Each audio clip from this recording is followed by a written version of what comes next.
And we're going to be talking about AIG functionality today.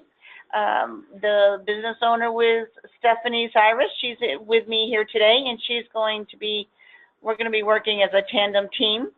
If everyone can hear me, I'd like you to raise your hand from within the webinar. Perfect, thank you for that. Yay. I have the bit.ly attached to that slide. So if you can click on that, and it should be in editable mode, so you can click on it, it will take you to the slides themselves. We are recording this morning, so this will be posted after we finish today. And this set of slides will also be posted. So the bit.ly will stop working for you after this slide gets posted to the NCSYS site. But for right now, that will work for you for the time being. There will be another person from the support desk sitting with us as well, so it's always a good thing to have another set of eyes and ears with us. If you have any questions today, I'd like you to put them in through the question portal part of the webinar, and we will be answering them as we go along. Would you like to begin? Sure.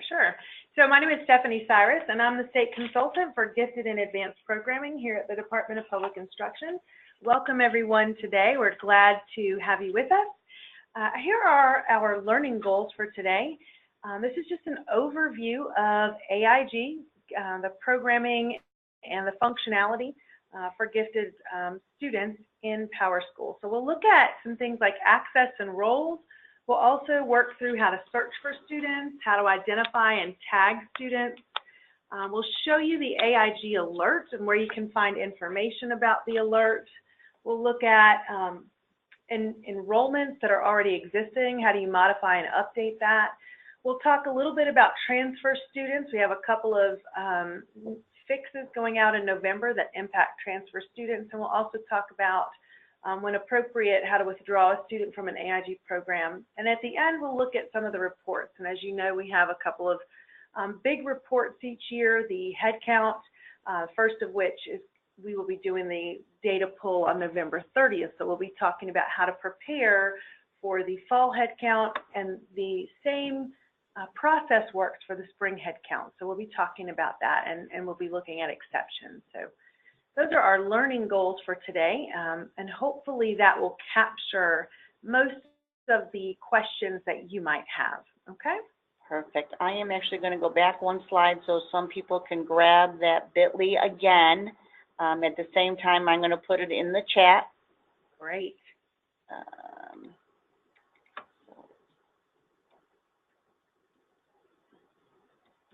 So folks, I'm glad that everyone is here with us today. I'm just grabbing the bit.ly again so people can have access to it. And it is definitely case sensitive, so please follow that.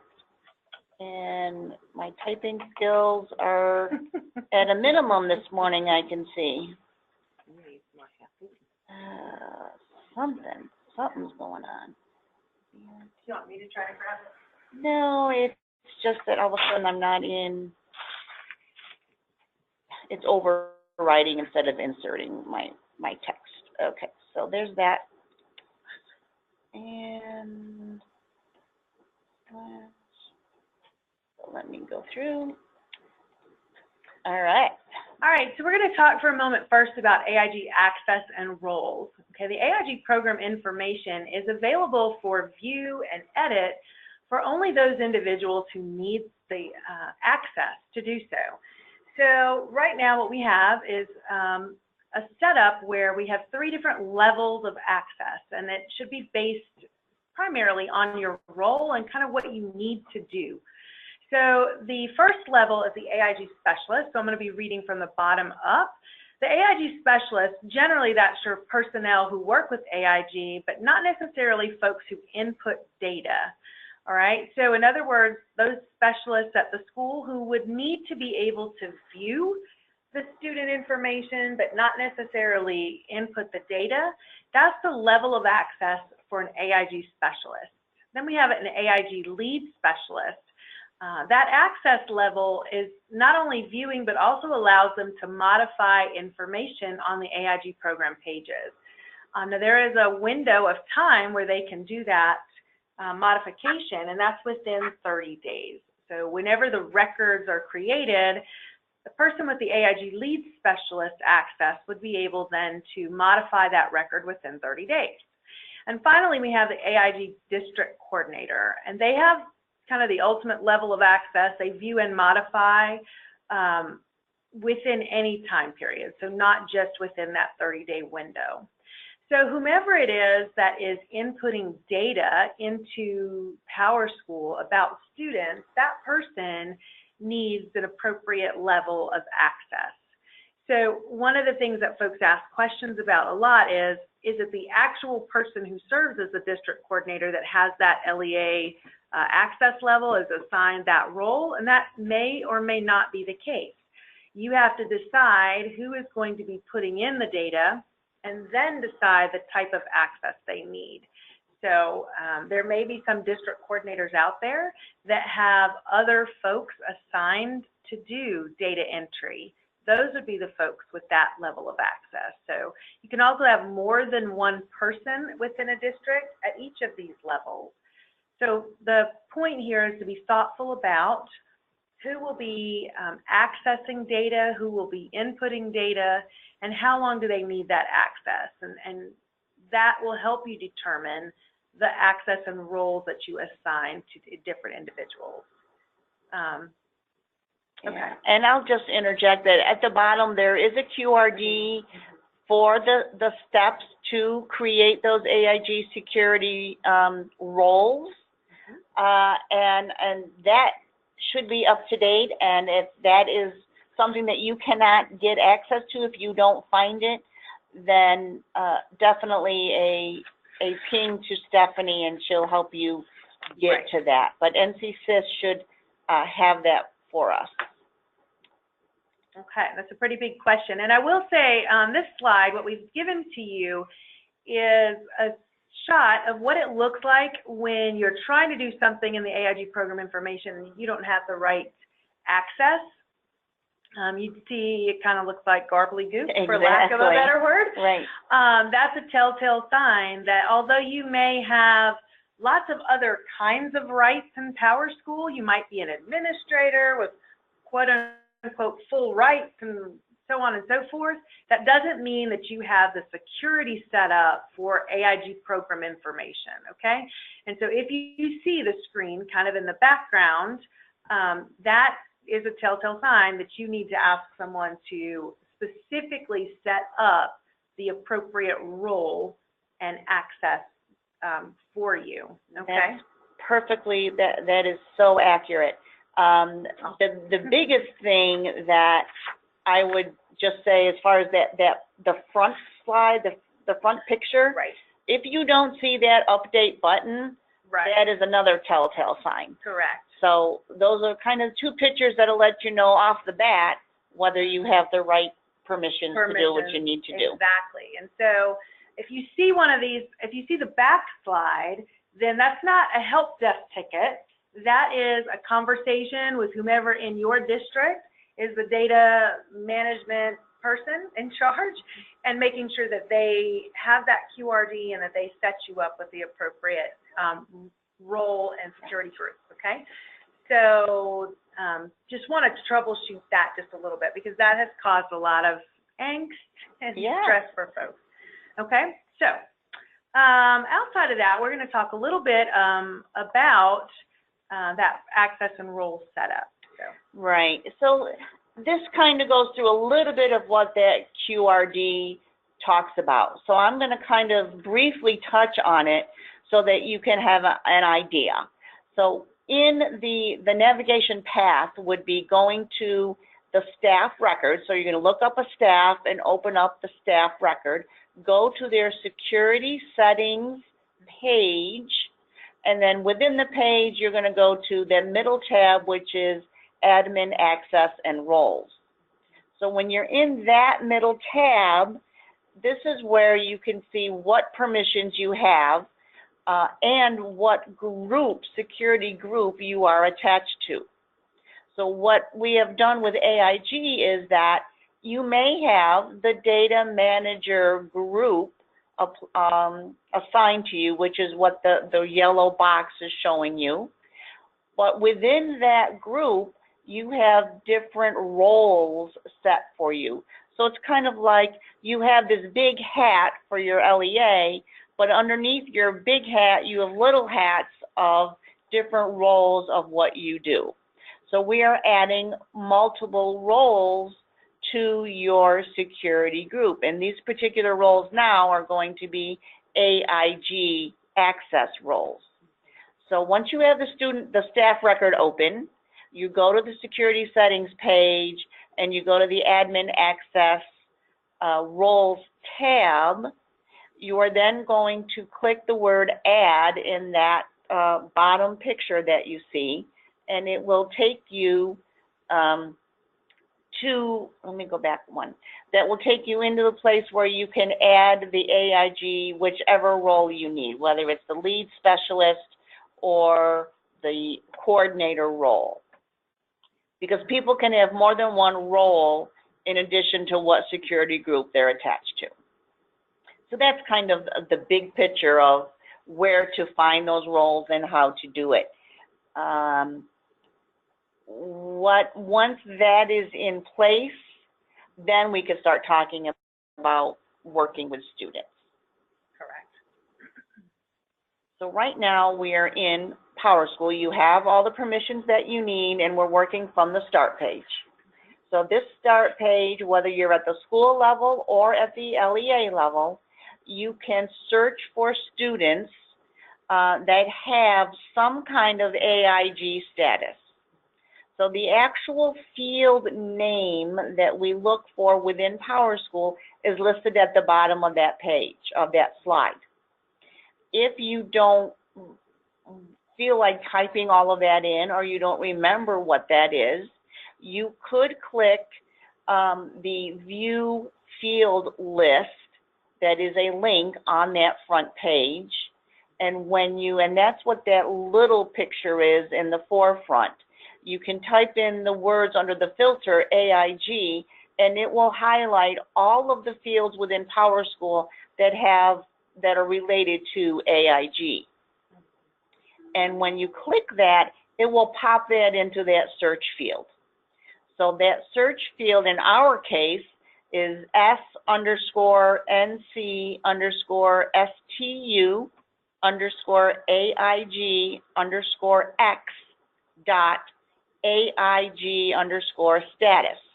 So that is the field name. And then if the next two pieces is where it's a little bit more confusing. If you put the hashtag or the pound sign after the word status, and then hit the search button, it will bring up every student who has been tagged or has something in that field value. So the pound sign will say, bring up everybody that has something in that AIG status. If you want to know who is not tagged or who does not have any AIG status, you're not going to use the pound sign, but you use the equal sign. So you're going to do that S_blah, blah, blah status equals, and then put nothing after it. And that will say, okay, find me everybody who does not have an AIG status. I'm guessing that you're not going to do that as much as you're going to do the other, because the majority of your students will not be AIG, is what I'm guessing at a particular level. So I think the pound sign is going to be your best bet. Definitely more efficient. For sure, for sure. So that's one way to search for students. The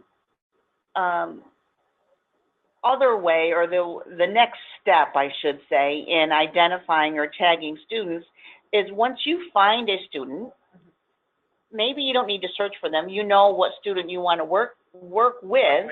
you're going to search for and open a student record. And this picture on this slide, on the left-hand side, all of the information on that navigation bar deals with a student. So I already have a student open.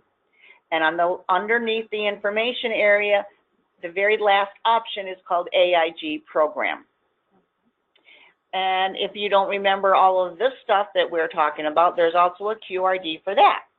And it's QRD AIG search functionality. So it will help you through some of the things that we have already talked about.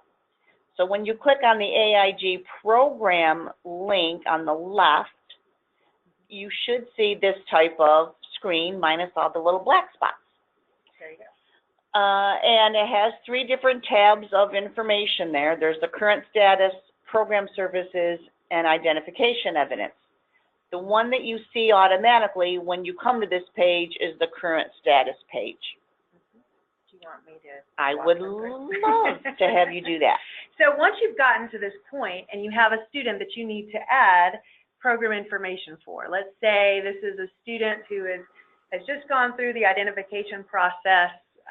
You guys identify maybe in 3rd or 4th grade, and you've just decided and determined that this student needs services and that you are going to add him or her to the AIG program. What you're going to do is click Add to add a new record for the student, okay? And so when we do that, we pull up a screen where we have to enter some general information.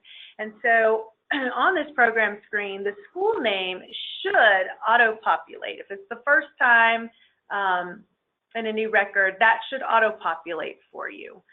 The next field, though, is the school placement date. This is going to be the date that the student begins receiving services at a particular school.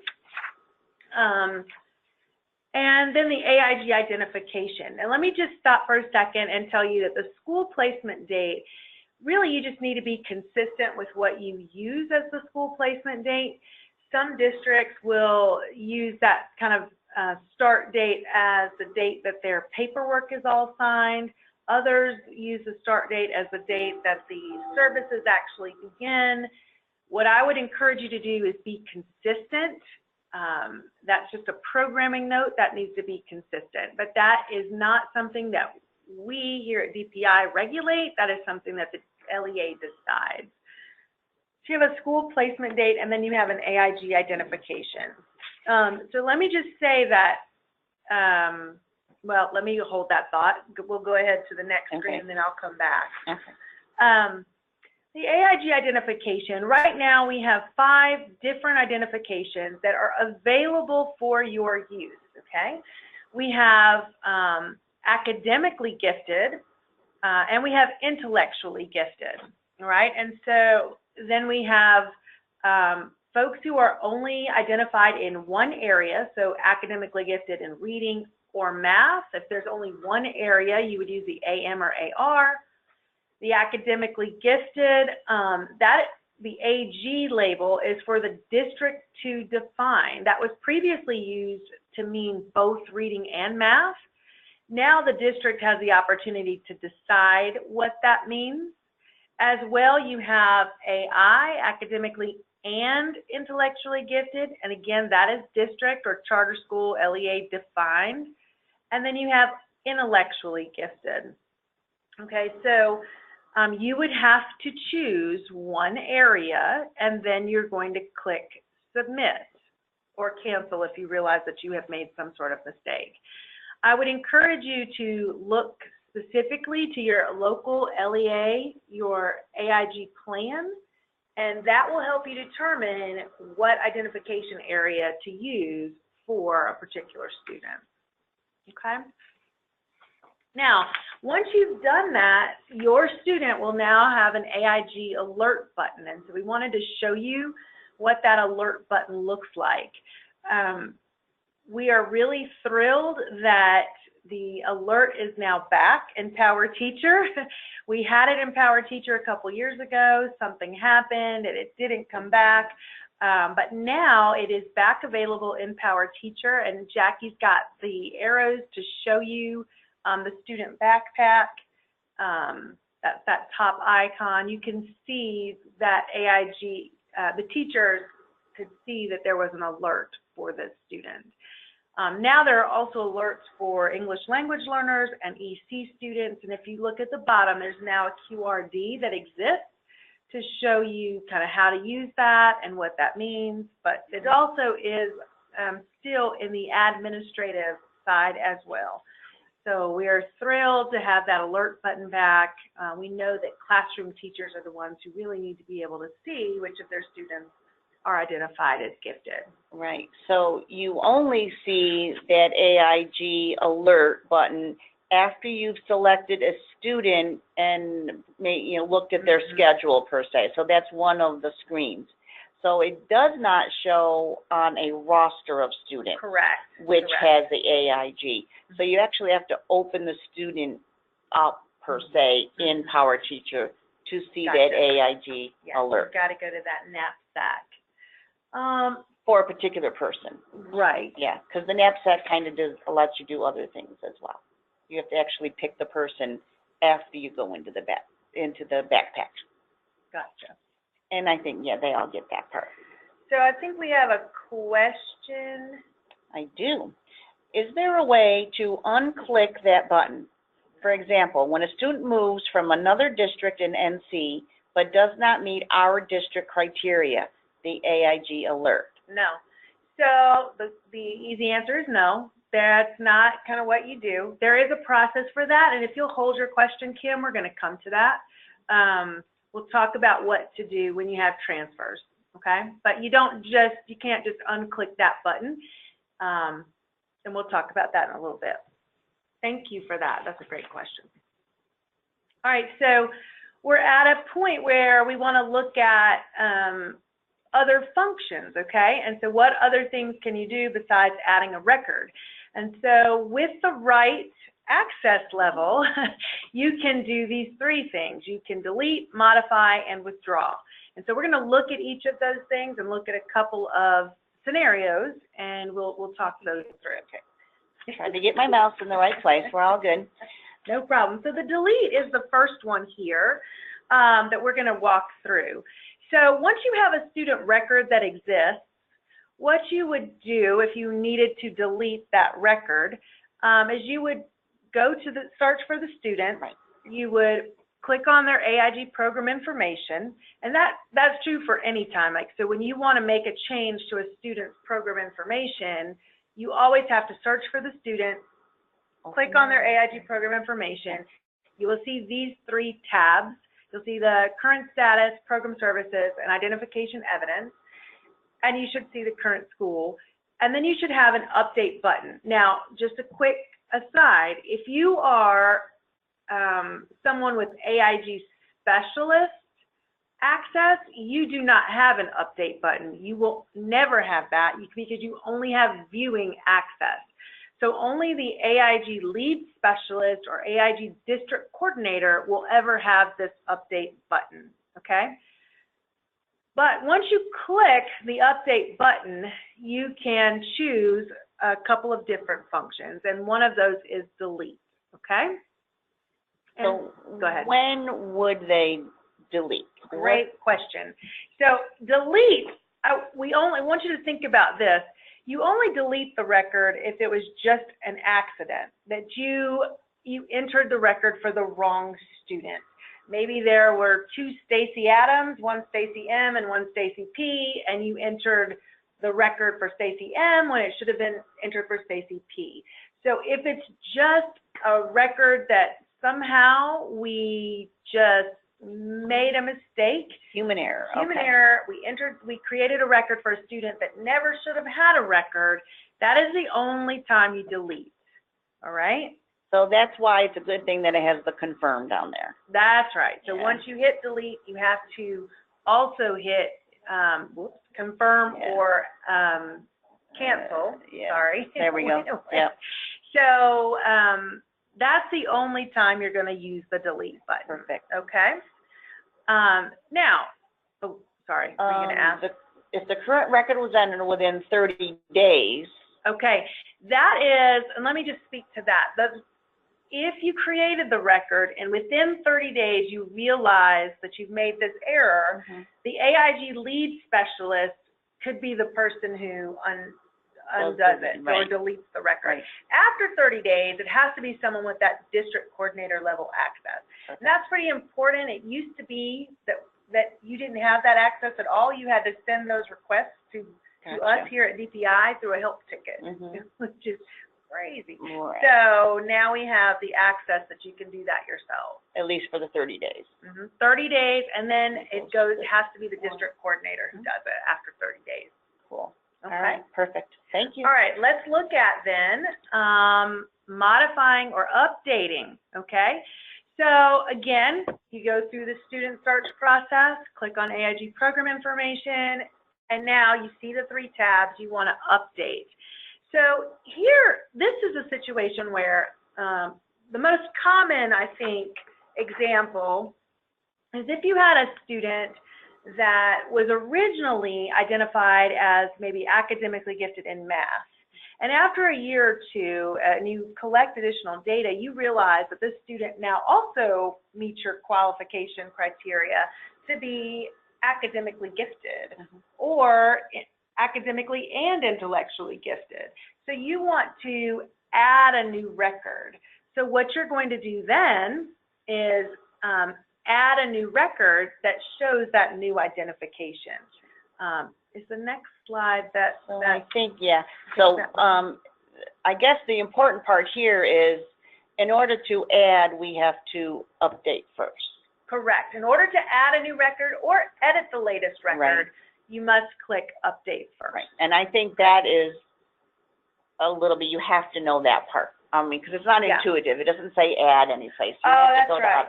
You want to, you have to click update. Anytime you want to make any changes, if you think about it this way, anytime you want to make any changes at all to the program information, you click update. And then that allows you the access to those various options. Perfect.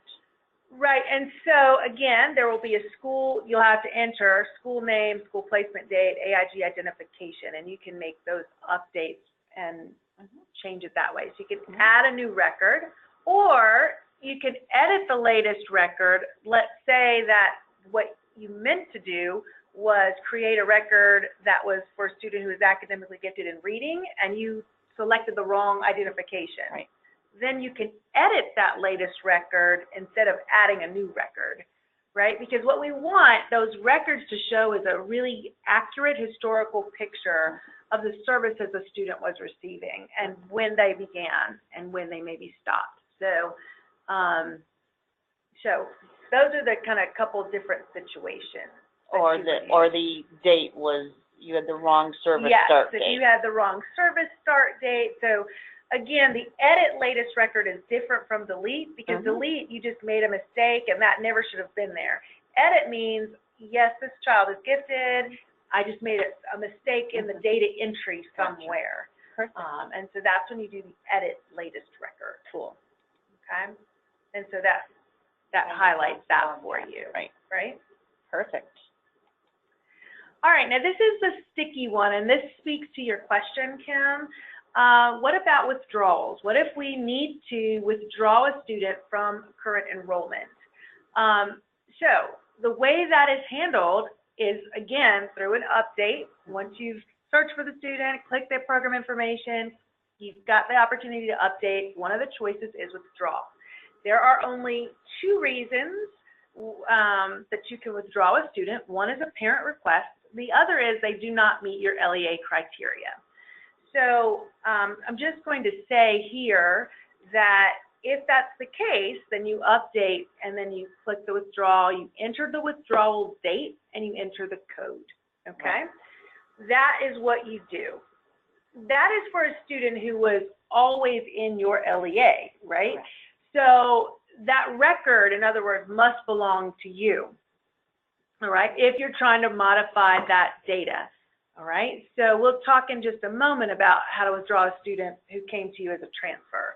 But in order to use the update and to modify this particular record, you must be the district that entered that record you own, okay? So it has to be at that LEA and they're no longer going to be listed as gifted and talented. Correct. And that, so the reason obviously is definitely something that we need to track as well. That's what that correct. code is for. I would say, just as from our perspective at the state level, we strongly discourage withdrawing a student. We have huge concerns about doing that. However, if there is a need to do that, this is the process that you use. We encourage you to look at the child year to year and determine their current needs and how to best meet those needs. So I'm just going to say again, we strongly discourage withdrawing a student, or what we call de-gifting. We strongly discourage that, okay? However, we do have to have a process, because sometimes that request comes from parents. And so that's how you do that if it's a student from within your LEA. Okay, we do have a couple questions. I'm looking in Power School now, trying to make sure my AIG lead specialist has this role so they can edit, but I do not even see that as a role choice. The only role related to AIG is coordinator. How do I assign those specialists the role I'm looking for? So in the QRD, you have to create a group. That's one of the steps. A role, and then assign that role. Right. Yeah, So Paula, if you are the data manager, or you are a person that has the permission to create roles, because you need to have that security permission as well. So it may be you need someone that has the permissions to use that QRD to create that other role. So you're going to need to have a role created called AIG lead specialist, and then that can be attached to the person that you need it attached to. Great. We have one more. The other question, we have the problem that a child was AIG math, or so I'm thinking you meant you identified them as academically gifted in math, and then qualified later as AG. We enter the new information, so I'm guessing that means you added a new record with a new start date, and the identification was now AG. But however, when running a list of AIG students, that student is showing up twice. How can we get, so just the latest record shows on the report? So, Carol, if you can let me know, if you were using the current student list or the SQL4 report, then we have noticed that that is happening. If that's the report you were running and you saw them on the list twice, if you could please have your person in your district submit a help desk ticket. We are trying to get that cleared up because we do want them to only show once. I also want you, Carol, to take a look at your head count, because the head count should be pulling from the latest record only. And so if you can help me by finding that out, by running your head count to see if indeed they are only showing up once on the head count, but they're showing up twice on one of those other state reports, that's good for us to know so that we can get that pushed through in terms of a fix, okay? So you need to know, are they showing up once on the head count? Yes. Or multiple times? Right, I need to know if you can run the head count and check to see if they're only showing up once or multiple times. But I also need you to go ahead and submit a work ticket or help desk ticket, remedy ticket, so that we can get that fixed with our SQL4 and current student reports specifically, because that has come up at least once or twice so far this year, and so that's the way that we fix that issue. Okay, and Carol, you can let me know in the chat if that all made sense. Sometimes I'm not sure. Okay, I'm getting there. All right, I think those are the questions that we had so far. Okay, so we do have one more. Oh, great question. If a student remains in the same LEA, must a new record be created as they move up to new schools? So, for example, a fifth grader moving to middle school or an eighth grader moving to high school, and that answer is no. You don't create that record manually.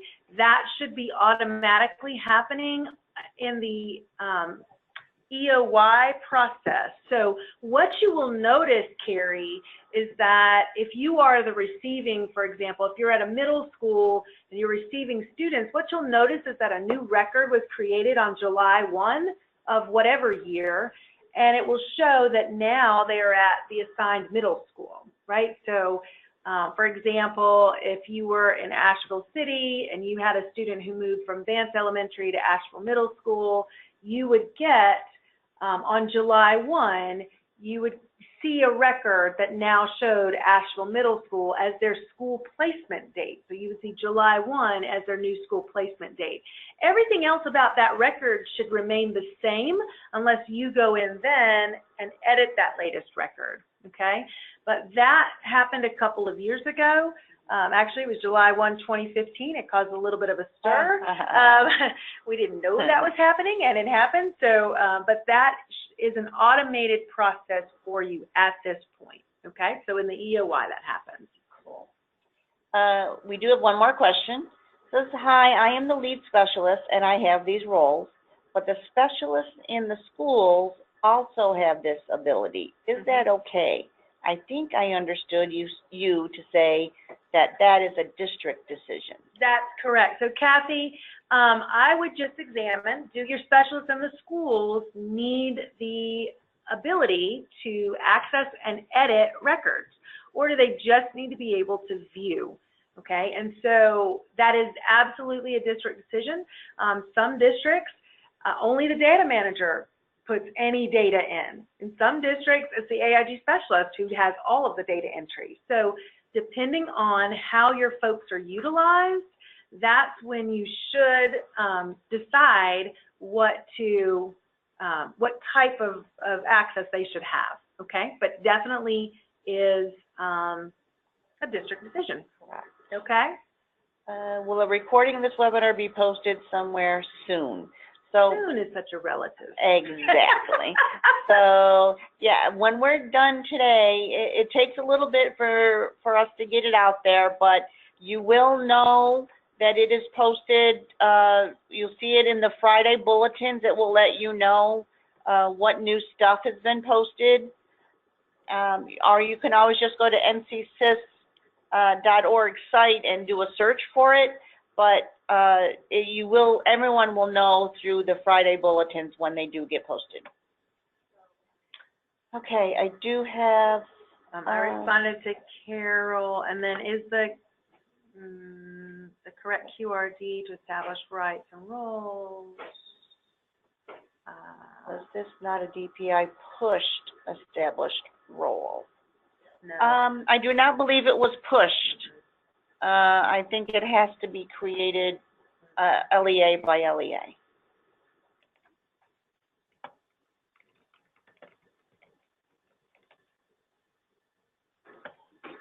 Okay. Alrighty. I think that is the last of the questions for right now.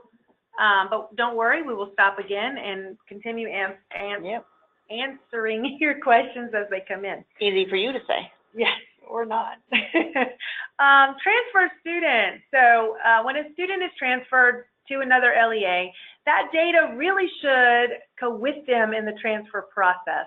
Now, we will be upfront and honest with you, that has not always happened. It's on a consistent basis. And so there actually is a fix going out in the November maintenance weekend that will ensure, in air quotes, that process does happen.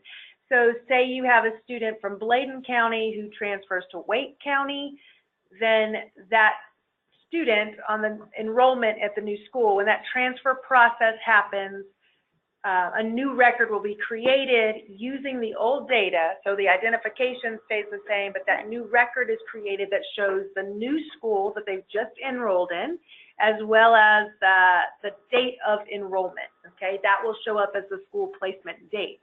And then you'll have a record that shows that they are now in a new school, okay? Now, you are not actually able to modify a record from another LEA, okay? So we've automated this process to make this a little bit more streamlined, but you cannot, what has happened so far up until now, the student comes to you from another school, you may or may not get a new record created. It might not have happened in the transfer process. And so you might have noticed a student, you know, a parent might have come to you and said, my student just got here, we were AIG in such and such district, we need to, you know, get AIG services now. And upon your, you know, research, you find that student, okay? And then you try to figure out what to do. So a lot of folks have a process in place where if that student from another district does not meet their own individual LEA criteria, they withdraw them. Again, I take you back to our state stance is not to de-gift students, but we understand that that does happen. But you cannot modify a record from another LEA. So before now, you had to create a new record. You had to add a new record. Going through that process we went through already. With your own school. With your own school, right? You had to identify them and then update that record to withdraw them, okay? So now that process is streamlined because you will see the transfer student record will be created automatically, and if you need to do something to that student, either edit or withdraw, then you will be modifying your own record now because that record is automatically created for you. I will suggest to you that if that is the case, if you are in a district that still does that still withdraws students who don't meet your individual criteria, that you cannot, should not do that without proper parent communication.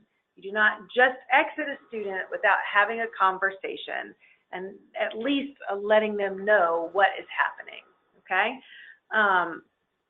A good portion of our districts in our state now have, for lack of a better word, kind of reciprocity, where they will take in a student who may or may not meet their criteria and they figure out the best way to serve them.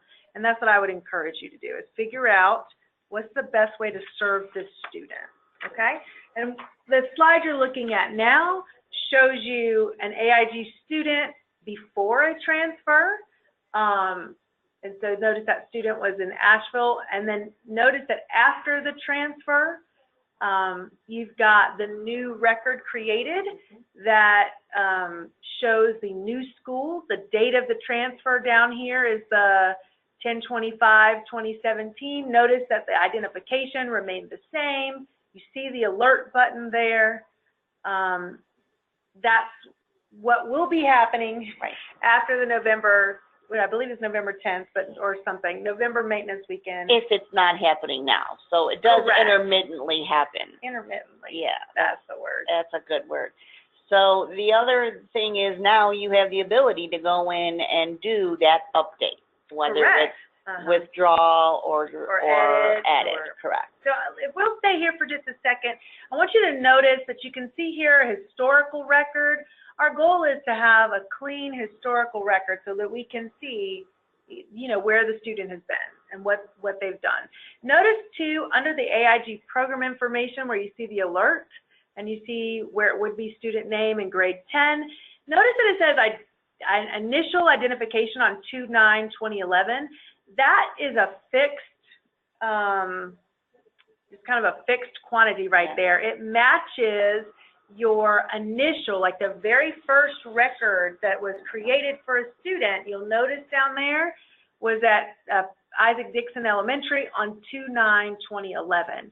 And so that initial identification stays the same, but the school placement date changes based on, you know, when they transferred to a new school, when they begin services in a new location, okay?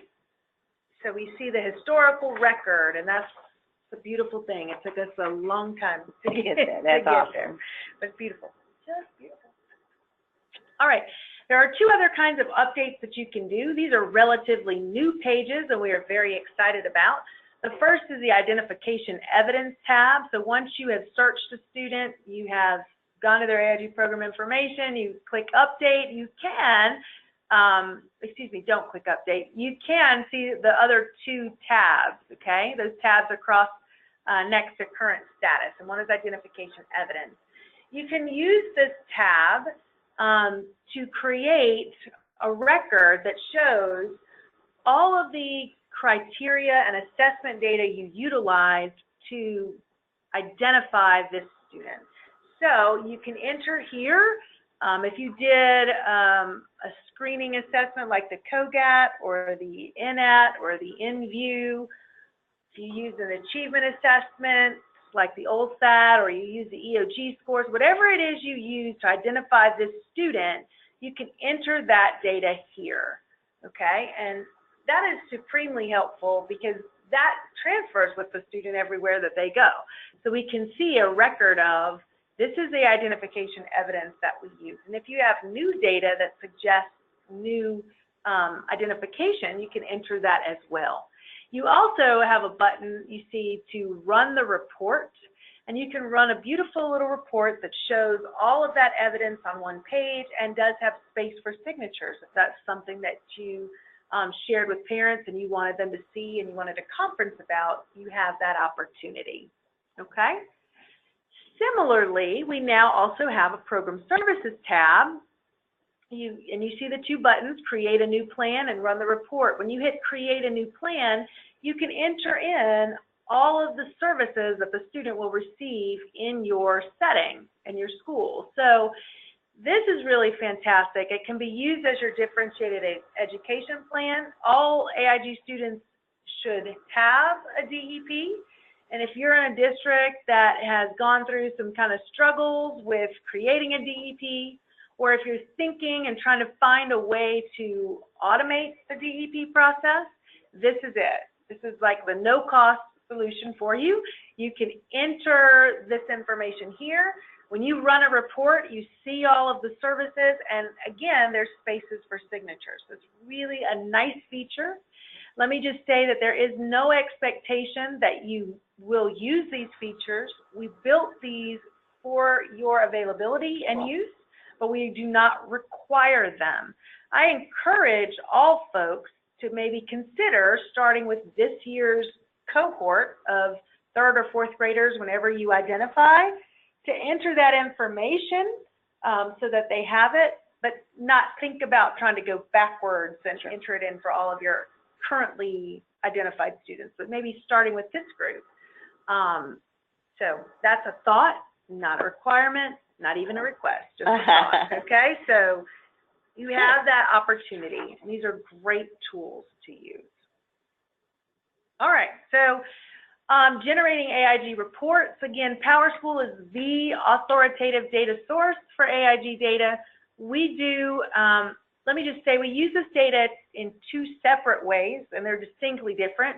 We use the data for our child count. So we do federal and state reporting on the numbers of gifted students. We look at gender, ethnicity, all kinds of things. We use it for child count data. But also know that this is the authoritative source for your accountability data as well, because AIG in our state model is a subgroup. And so you just need to know that the data you get back is only as good as the data you put in and as accurate as the data you put in. So as you're looking at EVOS and accountability and you're seeing some strange things, track it back to your, what's in PowerSchool, okay? So I just encourage you to be very thoughtful about that and be very cognizant of being accurate with your reports, okay? I think this just kind of shows you where to find them on the dashboard, and just kind of, and I know that Stephanie talks about this, but there's a fall and there's a spring. So they are listed separately with separate dates attached to them. That's correct. Do you want to talk about this a little bit? Sure. So when you're generating the report, so to review what the head count report looks like, you're going to go to that dashboard and choose the fall or the spring head count. You're going to click Run, and then you can click review, and then there's a lot of different things that you can review. So let me kind of go through. First of all, there's two different sets of views. There's the LEA view, and then there's the school level view. So if you're doing it at the school level and you're reviewing things, the sub-listing of the different types of views are in that drop-down that you can choose from. And they may be different. They may be actually, the numbers obviously will be different if you're looking at it from the school view versus the LEA view. It's the easiest one that we can do. It's a run and a click review tab. It looks like we have a couple questions. Can teachers see these tabs, program services and ID evidence? They should be able to, but they would have to go into the backpack and look in the program information. Okay. If not, we definitely need a remedy ticket for that to find out why if they're not seeing it. Right. So thank you for that question. And I think the next question is actually the same question. Yes. If portions of the DEP services are indicated in PowerSchool, will it show up for teachers? So yeah, if they don't, please put a ticket in and specify which teacher and which school so that we have the enough information to work it back. Is there a way to export AIG students using field value? Okay, so student field value.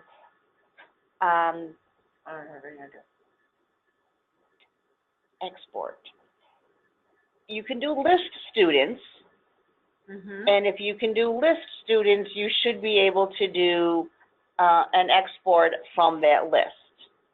So if you're going to do a search for that field name, that long field name that ends with status, and then you do the pound sign, and you're going to get a list of all of those students, you can then export that list by going to list students and then export that.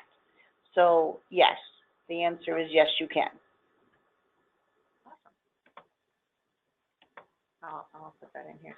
Okay, oh, awesome. While she's typing that, so I maybe just say, yes, you can, utilizing list students. Oh, whoops, sorry. That's okay. I think I can do that. So here's another question. I'm looking for the Fall AIG Headcount review now in PowerSchool, and for some reason I'm only getting the count from one of our elementary schools. I'm in the LEA office, not sure why I'm not seeing all. If you look up in the upper right-hand corner of the landing page, you may need to check on the LEA. Okay, there's a drop-down where you can select an individual school or select the LEA office. And so can you check for me when you look there, are you selecting LEA office or are you only looking at one school? Does that make sense? Okay. Jackie, do you know what I'm talking about? Actually, no, I'm kind of going back to 9. So I didn't really listen to you. I apologize for that. I was typing. No problem. I don't think, let me kind of go back to Nye's question first about the exporting it. So I may modify that question to maybe instead of yes, because I think you want all of the identification statuses and not just are they tagged or are they not tagged. Oh, okay. So I think that's the export that you want. So if you want just are they tagged or not tagged, then yes. If you want all of that, what service they are in, isn't it in one of the reports? It is in a report. You can run the report. Okay, and which report would she run? So if what you're looking for is the program evidence or the program information or the identification evidence, you can run those reports. And that is in the state standalone reports. You can run it from there or in the individual student. I'm not sure what she was looking for, but that's where you can find that. You're welcome.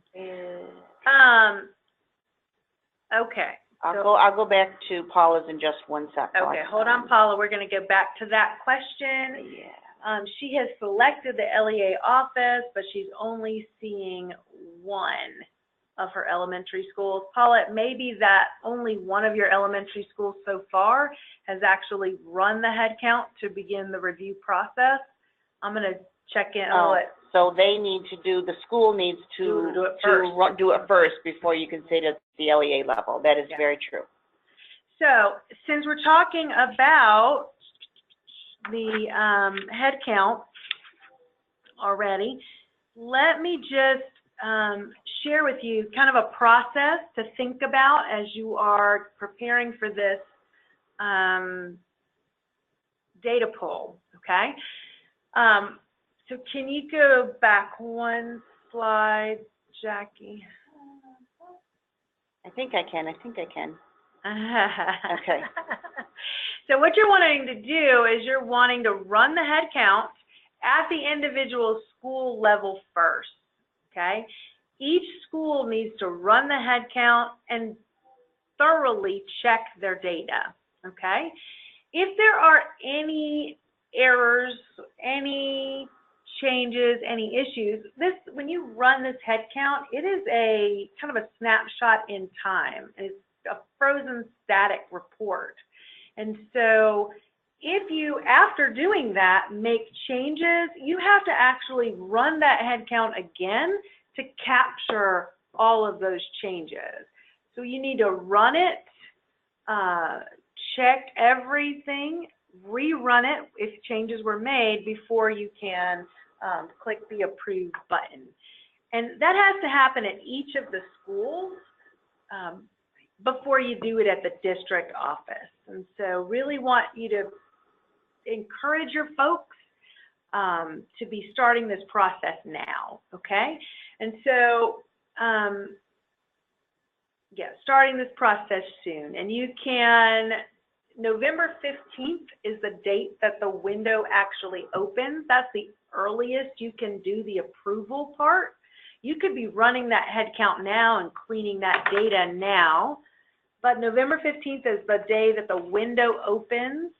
We will, on November 30th, it will be locked, and we will pull the data as it exists on November 30th. Now, occasionally, there is an outstanding help desk ticket that might hold up the process briefly, but you need to know that your data will be locked down November 30th. You will not be able to go back and approve after that point. We will pull the data as it is, okay? So I encourage you to begin that process now, run it, take a look at it, make changes, so that you are prepared to do that. Now, let me just say that here's the other interesting caveat about November 30th. No, students must be receiving services by then in order to count, okay? So you can enter data up until the 30th, okay? But they must be receiving services in order to count in your head count, okay? Makes sense. Okay. And that's a lot of talk. Is there some type of confirmation sent to the LEA once the data is pulled on 11/30? No, there's not. No. I would say, Wendy, that we actually are, we actually don't send anything that says we've pulled the data. Right. We do publish the data. And I would also say that I kind of get reports all along the way that show folks who are running, reviewing the head count. And so if I see that, like, your district, nobody has run it, nobody has done anything to it, then I will send you an email, okay, and say, hey, we need for you to take a look because we're not seeing it, okay? And so let me clarify. I'm so sorry. There's a couple of questions to clarify. The student must be receiving services by November 15th. You can continue. Let's say that you have a student who you've identified and you are serving beginning on November 15th, but you don't get to put that record in until November 24th. That's fine. The student has to be receiving services on or before the 15th to be included in the pool on November 30th. Let's say that you also have a student who comes to you on November 18th, right? And you begin serving them November 18th. They are not going to show up on your November 30th headcount. So sorry about that. I was talking about two separate things, but because there's the issue of when is it open, when does it close? That's separate from when do they have to start receiving services. Does that make sense? Okay, so maybe this is the same type of question. The date of identification. I'm referring to the student's start date in the program. In the past, there was a cutoff date of identification to be used. Yes. And I'm saying identification because Carrie, I think what you mean is we've identified students and begun to serve them. They may be two different dates, right? So if we identified them during one of our, our meetings and meeting with the parents and whatever, so if we've identified them on the meeting day of October 29th, but they don't start to receive services until November 16th. Okay, and so this is a question, this is one of those district defined because you put in, it's looking for their initial identification date because that's the date that you enter. You're not required to put in a services start date. That's only one of those optional pieces in the program information. So that's a great question though. So that's why I said be consistent with what you mean. When do you put in that initial date? Okay, that's pretty critical. Right, and so just be consistent with that, okay? All right. I don't know about workflow options. Okay, so the identification date. That is what is triggering the report. Is the date that triggers. And we really, well, I can't say that first with 100%. I won't say that, but there generally should not be a huge lag time between identification and services beginning. Right. Is that what you were asking, Carrie? Can you just let us know in the chat bar if that clarified for you, if that made it muddier? Okay. While she's doing that, so you said you weren't sure about what she meant by the workflow. In the workflow options column on the reports, an approve button will show up beginning November 15th. Currently, there is only a run and review. That's correct. That is true. That is correct. You can't approve it, but that's what I'm saying. You can run that report now. In fact, in my former district, our data manager sent out instructions for them to get on the ball and run that report. She wanted it run no later than, November 1st, I think it was, because she wanted all that data thoroughly examined, cleaned, any errors. We wanted to give ourselves a window of time to make sure that if there was an error, we had time to fix it before the final pull. And so, yes, you won't have an approve button until November 15th.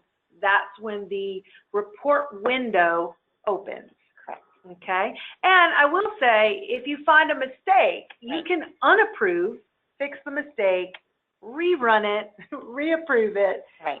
You can do that as much as you need to until November 30th. And at that point, it is locked, and unless we are actively working on a case with you. Okay. So this kind of this kind of slide just kind of goes through some of the different exceptions, some of the warnings that you might see. So there is the AIG 1, 2, or 3.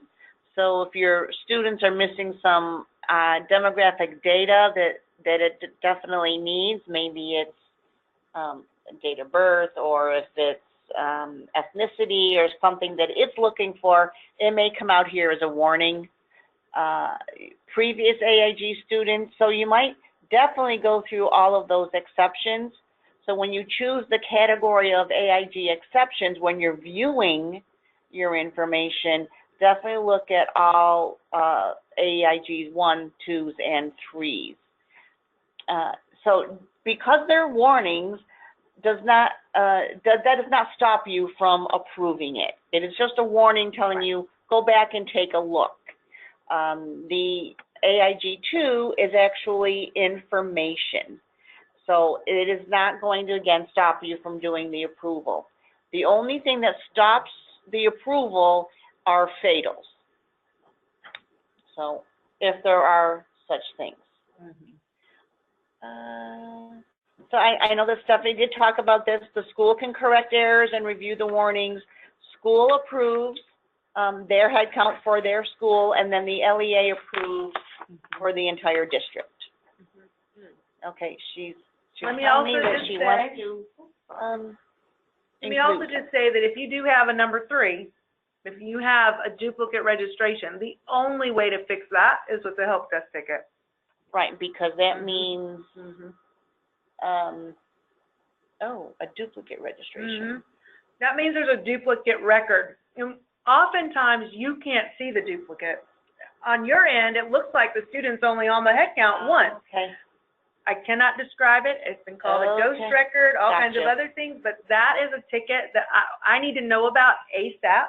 You need to do a help desk ticket, and you need to also let me know in an email, because then I will work with the Power School team to get it up the chain to eliminate that duplicate record. So if you see an AIG 3, that is, you need to, get that taken care of ASAP, because it takes a little bit of time.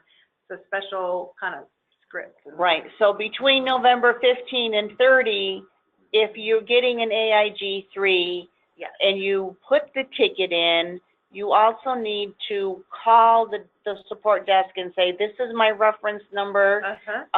Please update the severity of it, or the urgency of it. And because they will do that, they know that when they're getting help desk tickets in that window of time, that they bump it up the chain so that it can get taken care of, because they know the critical nature of the data. So if you will also just forward me a copy of that confirmation of the ticket, I'll help you get that escalated. Nice. So that's pretty important. Okay, thank you. Yeah, and these are just showing you how to verify. This is running that report. So it's found under Special Functions. If you go to Special Functions, North Carolina, Special Functions, you can choose the Fall AIG or Spring AIG student listing. So that's kind of where it is and what it looks like. It's always a good thing to have for reference purposes. Looking at the other reports are found under state reports on the left-hand side in the navigation bar, and you go to standalone reports. So that is a tab. You can find the AIG report there as well. So there's a couple different ones there. Again, just good things to have as reference, so you know where to find what. Yeah, and before now, it was pretty helpful that I will call your attention to that one. This is AIG latest record from another LEA or school. If you weren't sure that your transfer process had worked correctly, you could run that report, and you can quickly see, is there any student in your school who has an AIG record that doesn't match the current school? And that's the other way that you can find a transfer student. So that's helpful. We hope that that will not be necessary anymore, but it is still there for you to use. Okay? Anytime you can verify data is perfect. Perfect. Exactly.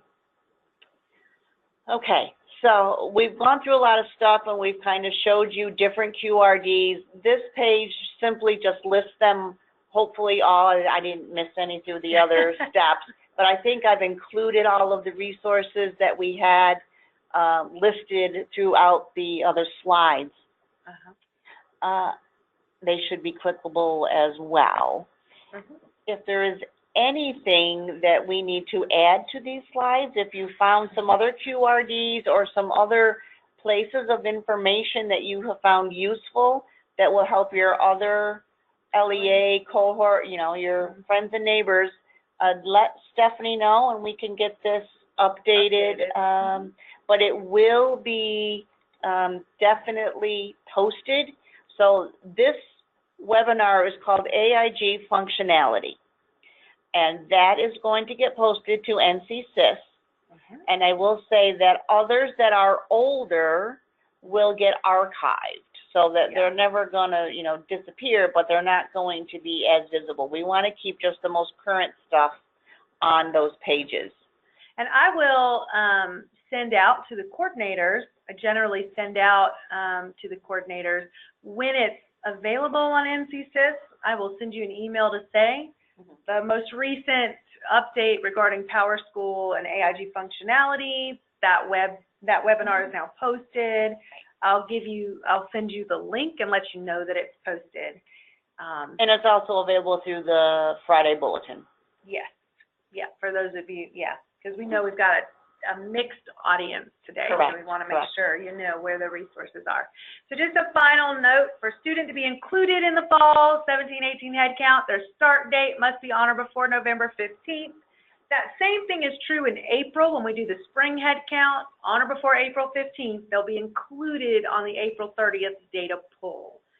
Again, we do use this headcount not only for our child count purposes, but for your accountability purposes. So please, please, please be very thoughtful about making sure that this data is accurate, because it will reflect it in a couple of different ways. And so we want to make sure this is accurate. If you have any questions regarding AIG functionality, if there are things you wish PowerSchool would do that it doesn't, feel free to share those kinds of things with me via email. I feel like since we started with PowerSchool, about 5 years ago, I think we have done huge enhancements. Strides, yeah. We have made some great strides. I know there's a lot still to do. There's a lot we wish would, work differently, but we have done a lot of great work, a lot of enhancements, and that's because we get feedback from the field. So please do share with us if there are things that you need that we don't have right now. Sure. Okay? So there is a question saying, can you just show us where to see stuff on NCSIS and how we find it? Sure. So I'm going to open a new tab. I'm hoping that you're going to see it, and it's going to be www.nc-sis.org,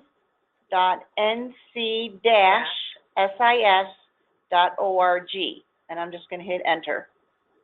So this is the NCSIS page, and in the right-hand side, there is a Google, like a custom search, and if I click into that text box and I just type AIG, and I hit the enter key, it should show me all things that is AIG.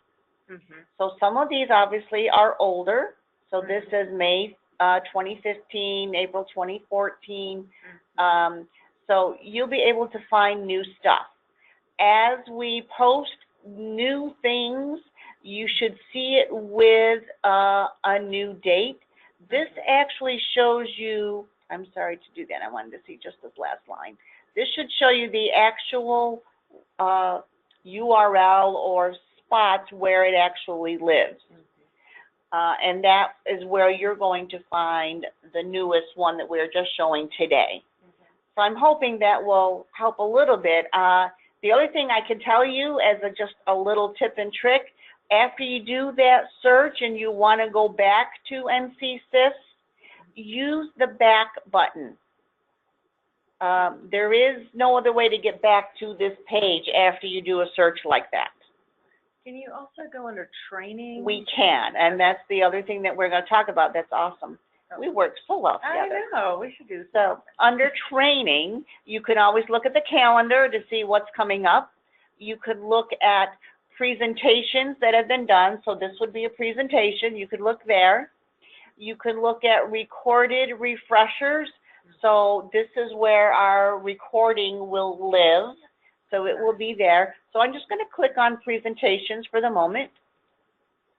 And if you scroll down, so this is what we did for new AIG coordinators back in the end of September. So as I go along, there is an older AIG process. So we're going to get rid of some of this older stuff, but you will find it will be in alphabetic order So you should see all of the different. Cool to me. You can see your AIG stuff right there on the top. Because it's A, because you're just, so your name, it's not utter or anything that you're always at the bottom of everything. Yes. Yes. So it's kind of cool. So presentations works. The calendar will help you. The recorded refreshers will help you. So if I go there, you can see that we do have a policy and functionality. And if I scroll to the right, you should see there the date, and actually it is a recorded that you could listen to. So we will have those updated for you. I was just given this program. Is there a copy of my district's plan online anywhere? Yes, ma'am, it is. Welcome to the AIG family, Karen. You can, we do have an online copy of your plan. If you visit, can you open a new tab, Jackie, and maybe go to the DPI homepage? This will be helpful for anyone.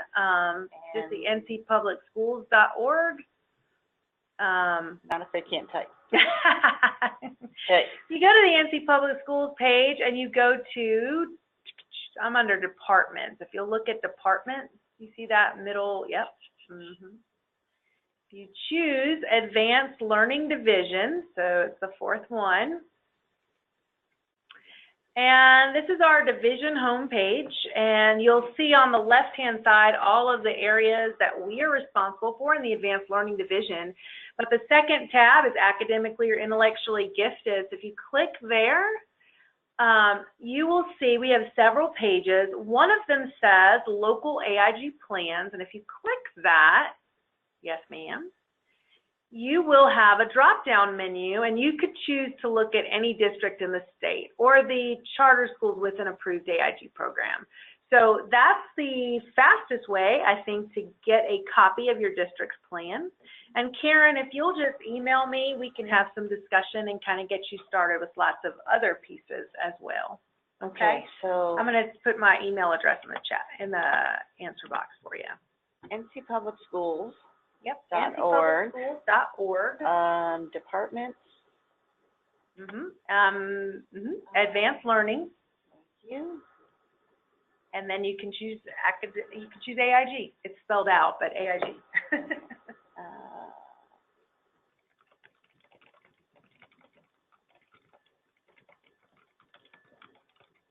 Or intellectually. Oof, I guess that's not me. It's a mouthful. Yeah.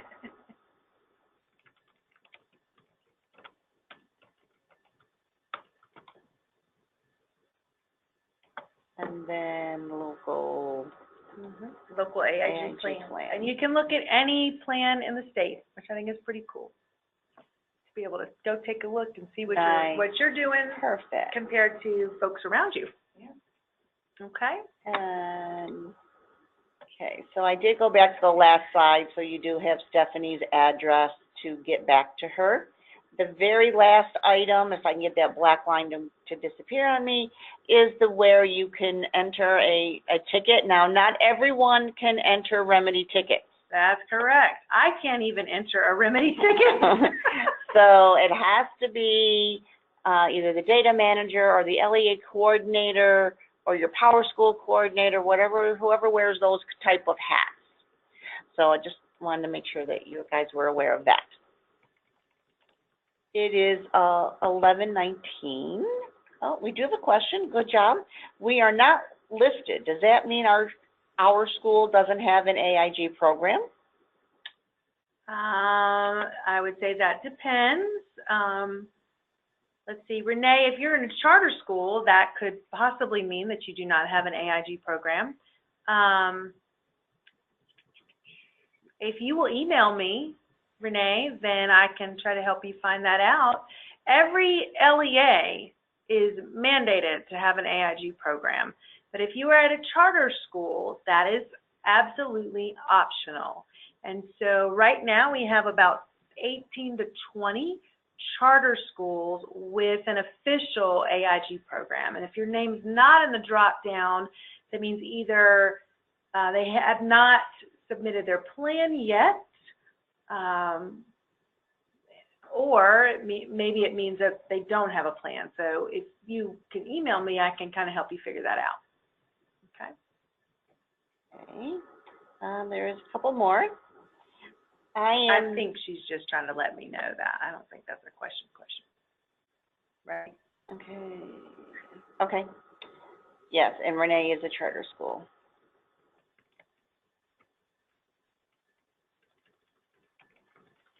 Do we have any other types of questions? And if Karen, if you have any other kind of question for us based on your role, that would, we'll definitely take that as well.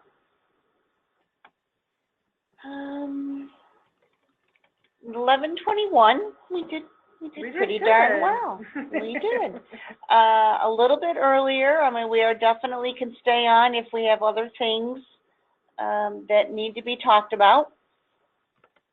Otherwise, I'll give you just like another minute to think about a couple last things before we say our goodbyes. I'd like to thank Stephanie for being here and helping through the policy type stuff. Yes. And as a facilitator, it's easy to maneuver with great folks like that. So. Thank you, Jackie. And Jackie's been fantastic to work with. She helped us with our orientation, and it's been good partnership. Cool. So we'll be around for a few minutes if you guys have any other questions. And please do continue to let us know how we can help support you in the field, okay? So feel free. I'm only an email away. All right. And I try to be not like too long. Yeah. So just let me know. Just let me know if I can help. Closer to November 30th might be a little different story, but we got that. Okay. Well, you guys, I'm going to stop the recording, and everyone have a wonderful time. Wonderful day, everybody. Bye. Bye.